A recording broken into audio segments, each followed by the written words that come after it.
Thank you so much. તો દોસ્તો, તમને બધાને જ ખબર હશે કે આમાં શું હશે, તો કે મારા ફેવરિટ પેંડા. ઓલરેડી હું એક ખાઈ ચૂક્યો છું, પછી ઇન્ટરવ્યૂ શરૂ કરીએ છીએ. તો દોસ્તો, પેંડા કોના તરફથી છે બધાને ખબર જ છે, ઘણા લોકો ઓળખતા હશો, કારણ કે આપણી યુટ્યુબ પર એક શોર્ટ પણ તમે જોયો હશે અને મેં ઘણી વખત વાતો પણ કરી છે. તો આજે મારી સાથે છે અમારી લાડલી Urmila Ahir. Welcome Urmila. Thank you sir.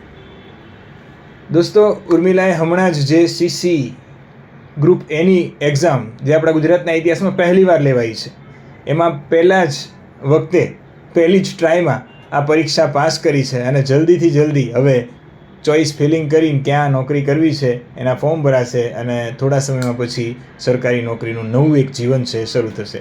સૌથી પહેલાં ઉર્મિલા, તારા થોડા બેકગ્રાઉન્ડ વિશે વિદ્યાર્થીઓને થોડું જણાય. તું ક્યાંથી આવે છે, શું ભણી છે? હું કચ્છ જિલ્લાના અંજાર તાલુકામાંથી આવું છું. મેં મારું ગ્રેજ્યુએશન છે એ doctor Baba Saheb Ambedkar open યુનિવર્સિટીમાંથી offline જ કર્યું છે અને જે બીએ થ્રુ કર્યું છે, બીએ મેં કર્યું છે. ઓકે. તો દોસ્તો, ભણવાની વાત આવી એટલે થોડું કહી દઉં કે ગ્રેજ્યુએટ તમે કોલેજમાં જઈને થાવ કે તમે તમારી રીતે એક્સટર્નલ કરો ઘરે બેઠા, તમારી સરકારી નોકરી એ નક્કી નથી કરતી, એ તમારી તૈયારી નક્કી કરે છે.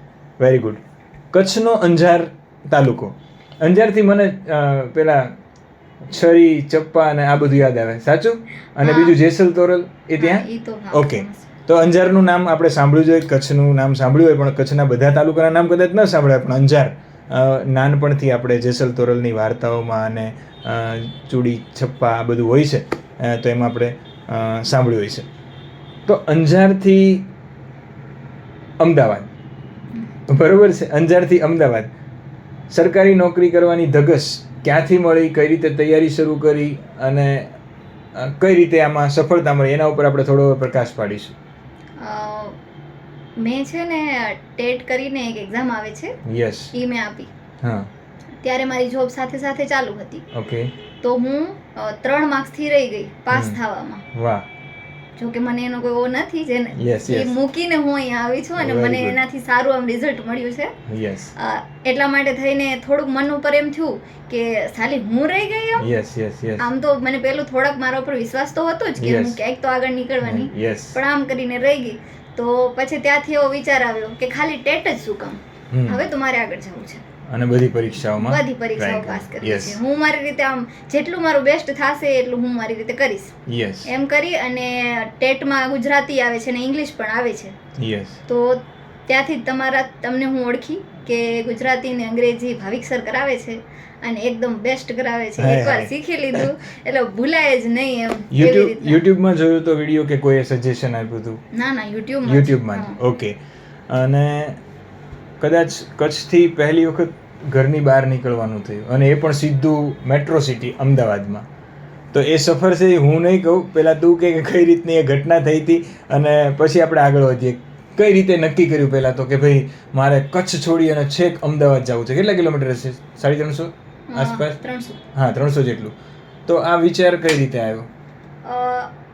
ઓનલાઈન ભણવું એ મને એવું લાગ્યું કે એક ટાઈમ એવો આવી જાય કે આપણામાં જ એમ થઈ જાય કે ના સાલું હાલ ને આજ મૂકી દઉં, યસ, કાલે થઈ જશે એમ કરીને. યસ. પણ જો ઓફલાઈન હોય તો ફરજિયાત જવું પડે. બધા વિદ્યાર્થીઓ આવે એ સાથે કમ્પીટ પણ આપણે આપણી રીતના કરી શકીએ કે ઈ કેટલું કરે છે, હું કેટલું કરું છું, હું થોડી પાછળ રહી ગઈ. તો ઈ વિચારથી જ મેં અને અંજારમાં અને કચ્છમાં કોઈ એવા સારા ક્લાસ નથી અને આવું કોઈ મને ક્લાસ લેવું હતું તો મારે અમદાવાદ કે ગાંધીનગર જ જવાનું થતું હતું. બરોબર. અને તમારા ક્લાસ તો અમદાવાદમાં છે. અચ્છા.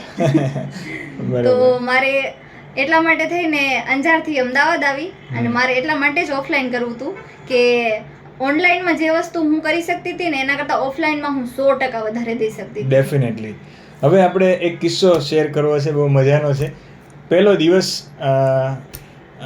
ઉર્મિલાના પપ્પા આવ્યા અને ઉર્મિલા આવ્યા અહીંયા જ ઓફિસમાં ફીસ બીસ ભરી દીધી, એડમિશન લઈ લીધું. પછી હું આવ્યો અને હું અને ઉર્મિલાના પપ્પા અમે બેઠા અને એમણે એવું કીધું કે સાહેબ ઉર્મિલા પહેલી વખત બહાર નીકળી રહી છે અને સીધી જ અહીંયા આગળ પીજીમાં રહેવાની છે. આમ તો હોશિયાર છે, બધું કરી લેશે, પણ થોડી ઢીલી છે. અને ખરેખર એનો પરચો મને બીજા દિવસે મળી ગયો. ઉર્મિલા બસમાં આવવાની હતી, એની જગ્યાએ વિજય 4 રસ્તાની બદલે વિજયનગરવાળી બસમાં બેઠી કે વિજયનગર એરિયો છે અને ક્યાંય થોડી દૂર, અને પછી લેટ આવી તું ક્લાસમાં, અને પછી રડવા જ માંડી. ક્લાસમાં એ દિવસે કદાચ તું નહોતી આવી, લેક્ચર ભર્યો તો આવી હતી. અચ્છા, રસ્તો ભૂલાઈ ગયો તો આખું એક સાઈડ ના બદલે હું ઓપોઝિટ સાઈડ હલી ગઈ. અરે, અને એ વખતે કોઈ બેને તારી હેલ્પ કરી આપણા ક્લાસના જ કે નહીં, કે તું તારી જાતે જ પહોંચી? હા, પછી તો હું મારી રીતે જ અહીંયા ક્લાસે આવી. ખબર નહીં આવવાનું અહીંયા લખ્યું હશે, આમ એમ કહી શકાય ભગવાન. અને એ દિવસે રડી ઉર્મિલાને કે વયું જવું છે. પછી મેં એના પપ્પાને ફોન કર્યો, મેં કીધું આવી રીતે વાત કરે છે ઉર્મિલા, પણ મેં કીધું હું એને આવવા નહીં દઉં, કારણ કે મને એક દિવસમાં એટલો તો અંદાજો આવી ગયો હતો કે આ છોકરી કંઈક કરી શકે એમ છે. ઘણી વખત કહેતા નથી કે ભાઈ પારણામાંથી જ બાળકના લક્ષણો એ દેખાઈ જાય. તમે કોઈને મળો, એની સાથે વાત કરો, એની મહત્વકાંક્ષા વિશે ચર્ચા કરો કે એને શું બનવું છે, તો ઘણો બધો આઈડિયા આવી જાય. મને આઈડિયા આવી ગયો હતો, એટલે મેં એના પપ્પાને કહી દીધું કે ભાઈ હું એને મોકલીશ નહીં, અહીંયા જ રહેવાનું છે. બીજા દિવસે, ત્રીજા દિવસે થોડી મોટિવેટ કરી, સ્ટાફમાં બધા લોકો જોડે મળી ગઈ. ક્લાસમાં બધા છોકરાઓ છોકરીઓ જેટલા આવતા હતા બહુ સારા હતા, અને તરત સરસ મજાનું ગ્રુપ બની ગયું. પણ મને યાદ છે કે ઉર્મિલા, મેં છેક સુધી એક વસ્તુ નોટિસ કરી કે તું હંમેશા ટાઈમસર ક્લાસમાં આવતી હતી અને પહેલી કે બીજી બેન્ચમાં બેઠતી હતી, અને સતત મહેનત તે કરી છે. ભાગ્ય જેવું થયું હશે કે તું, આપણો ક્લાસ કદાચ 8 થી 9 મહિના ચાલ્યો ને, એમાં ભાગ્ય તું 2 કે 3 વખત ઘરે ગઈ હશે, એ પણ રજાઓમાં. તો ડેડિકેશન તો જોઈએ જ.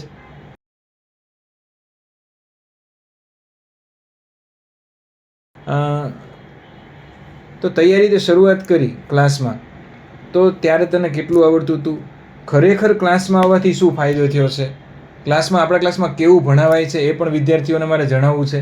તારો એક્સપિરિયન્સ બહુ ઓનેસ્ટીથી કહેવાનો છે. ક્લાસમાં આવીને એનાથી પહેલાં મને ગવર્મેન્ટ એક્ઝામમાં કયા કયા સબ્જેક્ટ હશે ને એના વિશે કોઈ જ આઈડિયા નહોતો. યસ. કેવી રીતના તૈયારી કરવી, ઇવન મોક ટેસ્ટ કેવી રીતના આપવી ને એ પણ મને કોઈ આઈડિયા નહોતો. યસ. પછી અહીંયા આવી ટેટની એક્ઝામ તો કોકે કીધું અને ભરી દીધી હતી. યસ. હા, એ એમ જ તૈયારી કર્યા વગર. યસ.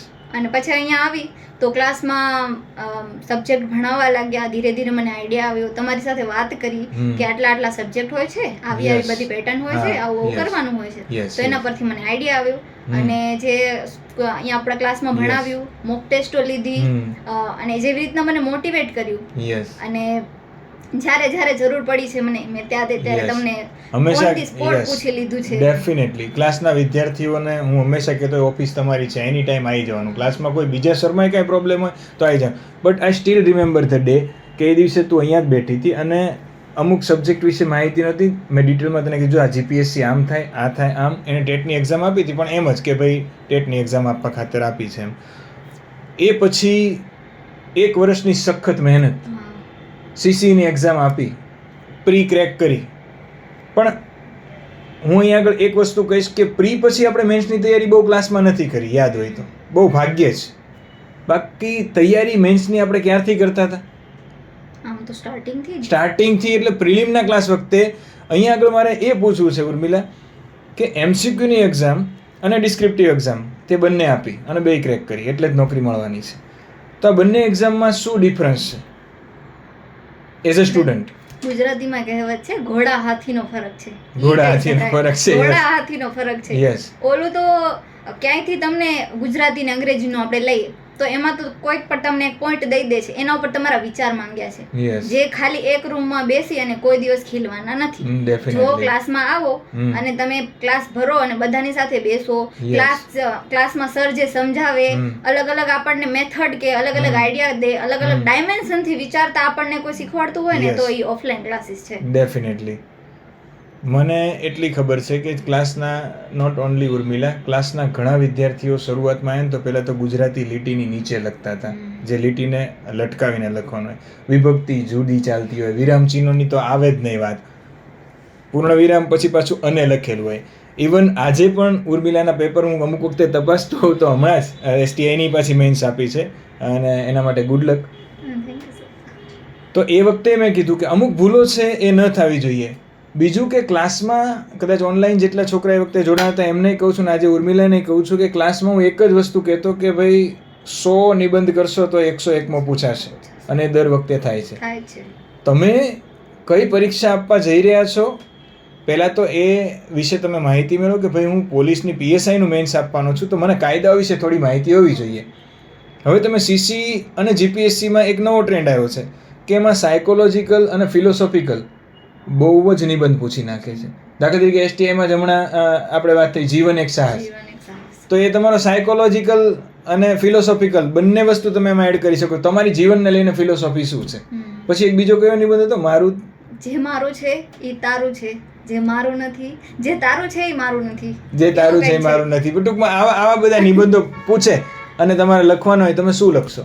એના માટે ક્લાસમાં હંમેશા અમારે ચર્ચા થતી કે કોઈ પણ ટોપિક ઉપર લખો, વિચારો 360 ડિગ્રી, અને એમાં ધીરે ધીરે લખવાનું શરૂ થયું. અને this was the first time she was preparing for descriptive examination, અને છતાં પણ ક્રેક કરી.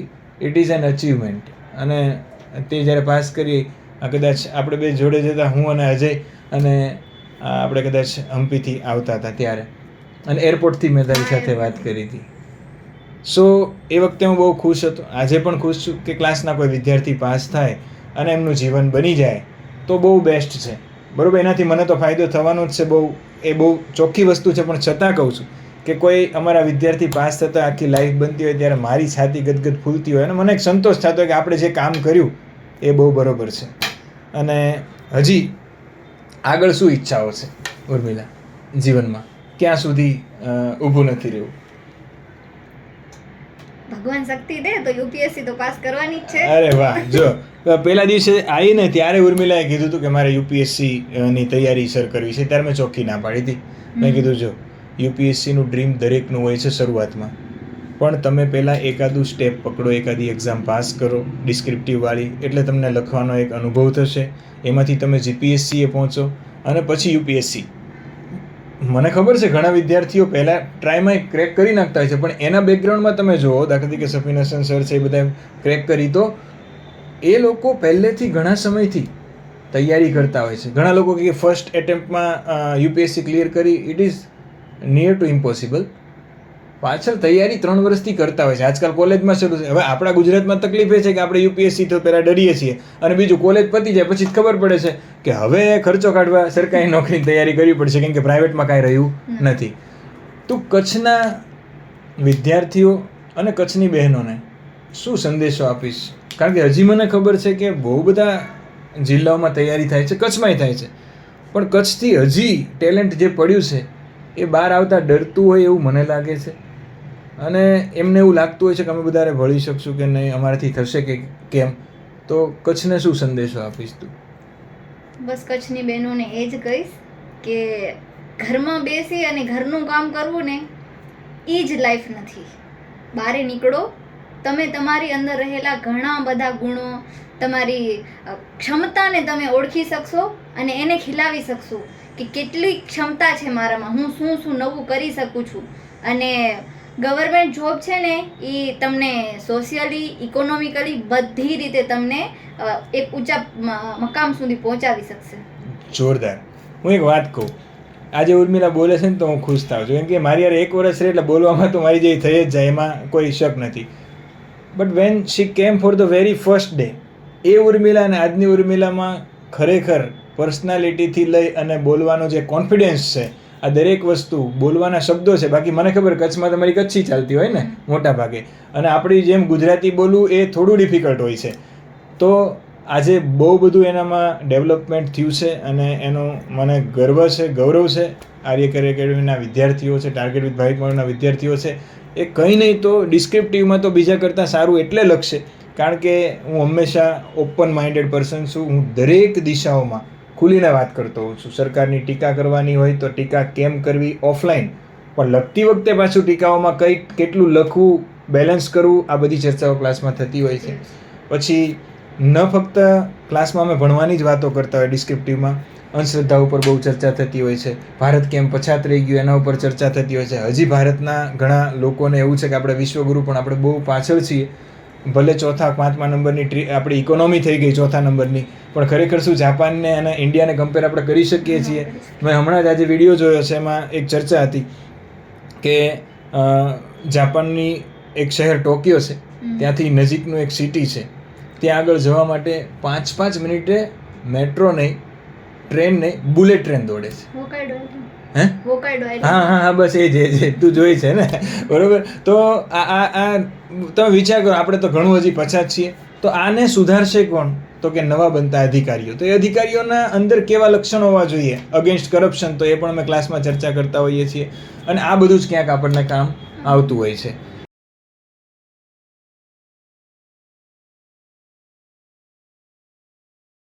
અને નેક્સ્ટ જે કાંઈ જર્ની છે એના માટે બેસ્ટ ઓફ લક તો કહીશ જ, પણ વિદ્યાર્થીઓને હું એક સજેશન તારા થ્રુ આપવા માંગુ છું કે પ્રિલિમ વખતે અને મેઇન્સ વખતે આ બંને વખતે કયા કયા વિષયોની તૈયારીમાં ખાસ ધ્યાન રાખવું જોઈએ.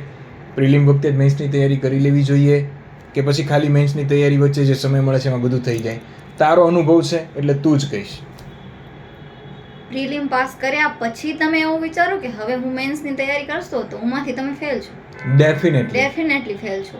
તો તમારે જો મેન્સ હોય અને એ પાસ કરવી જ હોય તો પ્રીની સાથે સાથે જ મેન્સની તૈયારી કરી શકાય અને કરવી જોઈએ જો પાસ થવું હોય તો. Yes, definitely. હમણાં જ તું આવી પહેલાં વાંકાનેરથી એક ભાઈ આવ્યા હતા, રાહુલ કરીને નામ હતું. તો મને કે સર મારે તલાટી પાસ કરવી જ છે, કેમ કે પોલીસમાં કે મારા પાર્ટ બીમાં તો સારા માર્ક થાય છે પણ પાર્ટ એમાં કે હું ક્વોલિફાય જ નથી થતો, 31 જ માર્ક થાય છે.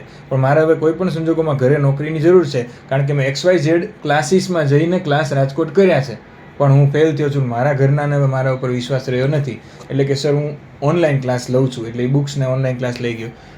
પછી પાછો અંદર આવ્યો, મને કે સર સજેશન. તો મેં કીધું સજેશન મેં તને હમણાં આપ્યું હતું, ફરી વાર આપું છું અને તમને આપું છું. તમે હવે ભૂલી જાઓ કે ખાલી પ્રિલિમ MCQ વાળું જ તમારું પેપર છે. હવે પ્રિલિમ પાસ કરશો તો તમે ગમે એટલા માર્ક હશે, મેરિટમાં તો 0 જ થઈ જવાનું છે બધું, મેન્સના જ માર્ક ગણવાના છે. એટલે તમારું મેરિટ મેન્સ જ બનાવશે અને મેન્સ વખતે તમને ગમે એટલો સમયગાળો મળશે એ ઓછો જ પડશે. એટલે અત્યારમાંથી જો તલાટી પાસ કરવી હોય ને તો તમે પ્રિલિમની સાથે રોજ રાત્રે કાંઈ નહીં તો ખાલી 1 કલાક કહું છું, વધારે નથી કહેતો, 1 કલાક ડિસ્ક્રિપ્ટિવમાં કાંઈ નહીં તો GSના પ્રશ્નનો જવાબ લખો. હમણાં શરૂઆતમાં નિબંધ લખતા નથી પેન ઉપરથી, છોડી દો, ખાલી GSના પ્રશ્નોના જવાબ લખો. હિમાલયની ગેડ પર્વતમાળા સમજાવો, કાંઈ પણ પ્રશ્ન છે, હિમાલયનું ભારતમાં આર્થિક, ભૌગોલિક, સામાજિક મહત્વ સમજાવો. તો હિમાલય ભારતને કઈ રીતે બચાવે છે જાતે લખો. તમે હિમાલય ભણ્યા છો તો હિસ્ટ્રીમાં એવું લખો, બરોબર, કે મૌર્ય સામ્રાજ્યમાં સ્ત્રીઓનું એક અલગ મહત્વ હતું, તો તમે લખો કે ભાઈ ચંદ્રગુપ્ત મૌર્યની અંગરક્ષક તરીકે સ્ત્રીઓ હતી. તો તમારે આ બધું લખવું જ પડશે. લખ્યા વગર હવે કોઈ ઉદ્ધાર નથી, કે દરેક પરીક્ષામાં મેન્સ આવી ગઈ છે, બરોબર. એટલે તમારે સારી નોકરી જોતી હોય તો તમારે ડિસ્ક્રિપ્ટિવ લખવું જ પડશે. અને ડિસ્ક્રિપ્ટિવ લખવું કાંઈ અઘરું નથી, પણ સતત લખવું પડશે ને સખત લખવું પડશે. મને યાદ છે ઉર્મિલા, તું દરરોજ પેપર લખતી હતી. દરરોજ 3 કલાક. હું અમુક વખતે ના પાડતો હતો, મેં કીધું દરરોજ લખમાં એમ. તો કે સર પણ મારે કે આ વખતે ગમે એમ કે પહેલી ટ્રાયમાં ક્રેક કરી છે. મને યાદ છે તું દરરોજ પેપર લખતી. 3 કલાક કાઢો તો ખરી, એક દિવસ ખબર પડશે. પાસ અને ફેલમાં ડિફરન્સ કેટલો હોય છે ખબર? ખાલી આટલો જ. જે લોકો પાસ થતા હોય ને એ લોકો પાસ થવા માટે થઈને દરેક જેટલી પણ એનામાં ક્ષમતા છે એ બધું જ કરતા હોય છે. દરરોજ પેપર લખો, કેવો અનુભવ હતો? કંટાળો આવતો કોઈ વાર કે? કંટાળો છે નો, મારો તો ધ્યેય જ હતો પાસ થવાનો. કંટાળો આવવાનો સવાલ જ ઊભો નથી થતો. ડેફિનેટલી. હવે જો એનું માઇન્ડસેટ જો તમે, હવે મારી તમારી જેવા હોય ને તો દરરોજ ક્યાં આવે, એક દિવસે લખશું ને એક દિવસે નહીં લખીએ, પણ આટલા બધા જૂના પેપર, બધા આઈ થિંક ઓલમોસ્ટ જૂના પેપર તે લખ્યા હતા, મને યાદ છે. અને ઇંગ્લિશમાં પણ પહેલી જ ટ્રાય હતી અને ઇંગ્લિશ અને ગુજરાતી અને GS બધામાં સારો સ્કોર કરી અને ગ્રુપ એની એક્ઝામ પહેલાં જ ટ્રાયમાં પાસ કરી છે. એ મારા માટે તો ગર્વની વાત છે. તમારા માટે મોટિવેશન હોવું જોઈએ. અને હંમેશા હું વિદ્યાર્થીઓને કહેતો હોઉં છું ઉર્મિલા, કે તમે શું વાંચો છો એ જરૂરી નથી, તમે કેટલું પરીક્ષાલક્ષી વાંચો છો એ જરૂરી છે. ક્લાસમાં હું ચર્ચા કરતો હતો કે અમુક લોકો બધું જ ભણી લેવું છે, કામનું છે નથી કામનું, બરાબર. તો ઓલવેઝ તમે આ મોટિવેશન ઇન્ટરવ્યૂ એટલે જ લેતા હોઈએ છીએ અમે અમારા વિદ્યાર્થીઓને કે તમને કંઈક મોટિવેશન મળે. હજી કાંઈ સંદેશો આપવાની ઈચ્છા થતી હોય તો યુ કેન. બધા લોકો માટે પ્રિલિમ મેન્સ બે ક્રેક કરવી હોય તો. પ્રિલિમ ને મેન્સ બે ક્રેક કરવા માટે એક તો એ જ મંત્ર છે, મથો, મસ્ત કરીને મથો. અને જેટલું થાય ને એટલી તૈયારી કરો, કેમ કે એક્ઝામ પછી તમારે જે કરવું હશે એ કરી શકશો તમે. એક્ઝામથી આગળના જે અમુક મહિનાઓ છે એ જ તમારા માટે આમ ગોલ્ડન ચાન્સ છે. ખાલી એને ના જવા દો, એને પકડી નાખો, પછી તો આખી લાઈફ છે એ આપણા માટે છે, જે કરવું હશે થશે. ડેફિનેટલી. ક્લાસમાં મને એ પણ યાદ છે કે મોક ટેસ્ટ રોજ લેવાતી અને વીકલી ટેસ્ટ લેવાતી, તો તે બધી આપી હતી. ફૂલ સિરિયસ થઈને કેમ કે મારે આપવી છે અને આના ઉપરથી મને ખબર પડશે કે મને ક્યાં હું કાચી છું. યસ, ક્લાસમાં બધા આવતા હોય એવું તો નહોતું ઉર્મિલા એકલી આવતી હશે, પણ અડધો ક્લાસ ગેરહાજર હોય છે એમાં શરૂઆતની 15 મિનિટમાં, કેમ કે ક્લાસમાં મોક ટેસ્ટ લેવાતી હોય અને શનિવારે જ્યારે વીકલી ટેસ્ટ લેવાતી હોય ક્લાસમાં વધીને 10 છોકરા માંડ ભાગ્ય બેઠા હોય છે. શા માટે? હવે સર કાંઈ બધાને પકડીને નહીં કહે તમારે પાસ થવું, તમે નક્કી કર્યું. ઘણાને એવું છે કે ફી ભરી એટલે પાસ થઈ જશું, તો બધા ના પાસ થઈ જાય. તો સંસ્થાનો તો રોલ હોય જ છે, પણ એના કરતાં 80% કહું છું તમારો ખુદનો રોલ હોય છે જીવન બદલવામાં, કેમ કે તમારું બદલાવાનું, પગાર તમે લેવાના છો, તમારું ઘરમાં જે અત્યારે આર્થિક પરિસ્થિતિ છે એને તમે બદલવાના છો. હા, ઘર ઉપરથી યાદ આવ્યું, એક મસ્ત મજાનું વાત છે. ઉર્મિલાને 4 ભાઈ બહેન છે, 2 બહેનો, એમાં સૌથી મોટી, એટલે ચારેયમાં સૌથી મોટી ઉર્મિલા, પછી એક બેન અને પછી 2 ભાઈ છે. હવે ઉર્મિલાને તો નોકરી મળી, જો મોટી બેનનું જ મોટિવેશન નાના ઉપર લાગે તો સેકન્ડ નંબરમાં છે બેન, એને નર્સિંગમાં હમણાં નોકરી મળી ગઈ. હવે બાકીના 2 ભાઈઓ છે, આજ નહીં તો કાલ એક સમય તો જ્યારે બેનની જો છે ને દર મહિને પગાર આવે છે, શાંતિની લાઈફ છે, ડીએનએસ આવે તો ડીએનએસ એલાઉન્સ વધતું જાય છે, તો એને ઓટોમેટિક થશે. એટલે તમે જો ઘરમાં એક નોકરિયાત બનશો ને તો પાછળ ઘણા બધા નોકરીનું સપનું પૂરું કરી શકશે અને ઘરની આર્થિક પરિસ્થિતિ નોકરીથી બદલાશે. બરાબર છે? તો ફરી એક વખત Urmila, thank you so much વિદ્યાર્થીઓને આટલું ગાઈડન્સ આપવા માટે, અને ખૂબ આગળ વધ એવા મારા આશીર્વાદ છે. બરાબર? Thank you so much.